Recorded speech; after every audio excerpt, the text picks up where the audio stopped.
నివేదికలో చాలా స్పష్టంగా తెలియజేసింది. అంటే ఇక్కడ ఒకటి మనం గమనించాల్సినటువంటి విషయం ఏంటంటే, సహజంగా మన ఇంట్లో ఏదైనా విషయం జరిగితే మనకి తెలిసే జరుగుతుంది, తెలియాల్సినటువంటి అవసరం ఉంటుంది అనేది మనం గమనించాలి. అయితే ఈ విషయం వైవి సుబ్బారెడ్డి గారికి తెలీదు అని చెప్పి వీళ్ళు చెప్తా ఉన్నారు.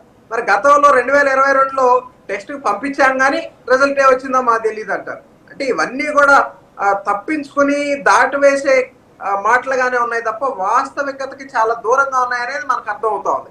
ఇక్కడ ఇంకోటి కూడా మనం గమనించుకోవాల్సింది ఏంటంటే, ఇది ఒక కాన్స్పిరసీ ఉంది ఖచ్చితంగా. దీంట్లో హిందువుల మనోభావాలను దెబ్బతీసే విధంగా వైఎస్ఆర్ కాంగ్రెస్ పార్టీ మొదటి నుంచి పనిచేస్తా ఉందని చెప్పి మేము భావిస్తా ఉన్నాం.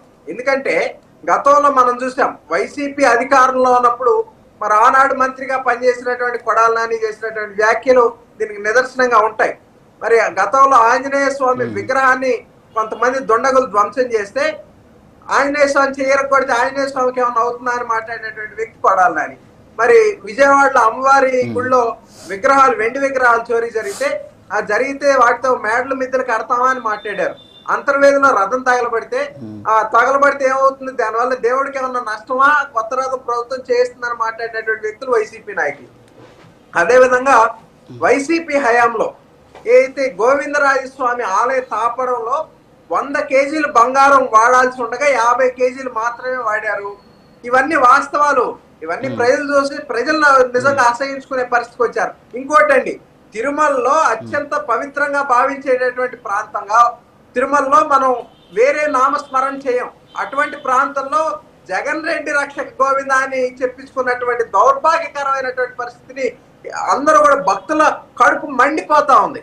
అదే విధంగా మనం చూసుకున్నట్లయితే తిరుమలలో ఇది 2 కొండలకి మాత్రమే సంబంధించింది అని చెప్పి వైఎస్ రాజశేఖర రెడ్డి గారు 2005లో ఇచ్చినటువంటి జీవోను కూడా మరి నిన్న ముఖ్యమంత్రి గారు కానివ్వండి, ఎమ్మెల్యేలు సభలో ప్రజెంట్ చేసినటువంటి విషయం. జీవో నెంబర్ 338 2005లో ఇచ్చినటువంటి జీవో మళ్ళీ భక్తుల నుంచి ప్రజల నుంచి వచ్చినటువంటి అనేక విమర్శల తర్వాత దాన్ని 2007లో మళ్ళీ కాదు 7 కొండలుగా మారుస్తూ మళ్ళీ ఇంకో జీవో నెంబర్ 746 ఇచ్చారు.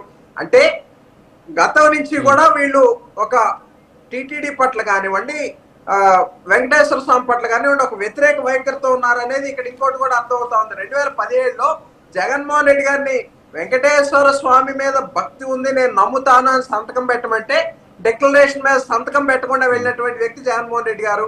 ఇంకోటి కూడా మనం గమనించాల్సింది ఏంటంటే, తిరుమలలో మాడ వీధులన్నీ కూడా అత్యంత పవిత్రంగా మనం భావిస్తూ ఉంటాం. అక్కడ చాలా మంది భక్తులు